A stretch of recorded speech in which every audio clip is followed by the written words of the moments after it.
In this problem, we're going to solve a triangle given the lengths of two sides of the triangle and the measure of the angle between them.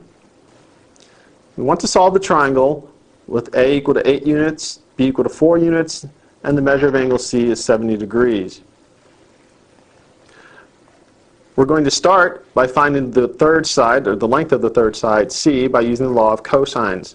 We'll have C squared equals A squared plus B squared minus 2AB times the cosine of angle C. This gives us C squared is equal to 8 squared plus 4 squared minus 2 times 8 times 4 times the cosine of angle C. So we have C squared equals 64 plus 16 minus 64 cosine of 70 degrees.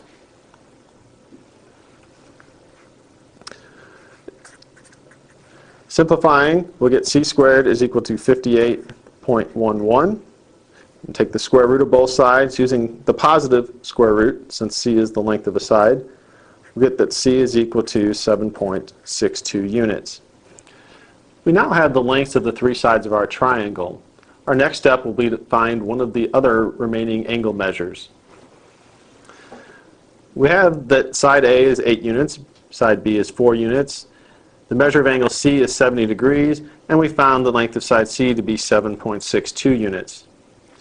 We're going to use the law of cosines to find the measure of angle A.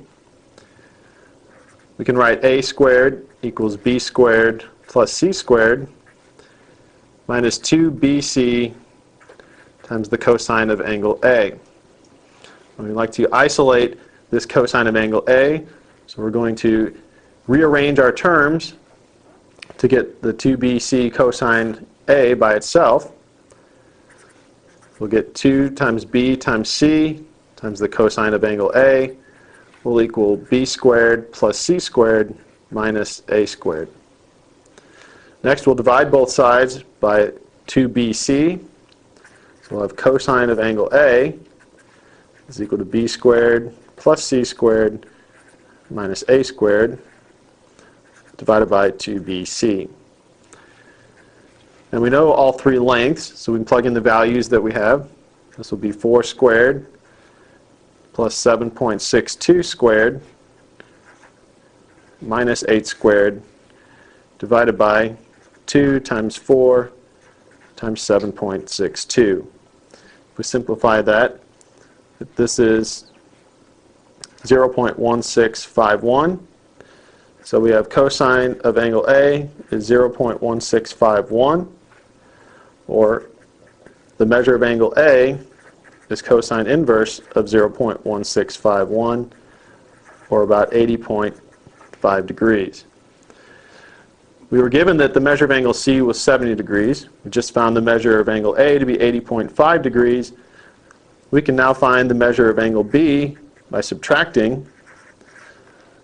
The triangle has 180 degrees, so we'll subtract off 70 degrees and the 80.5 to give us the measure of angle B as 29.5 degrees.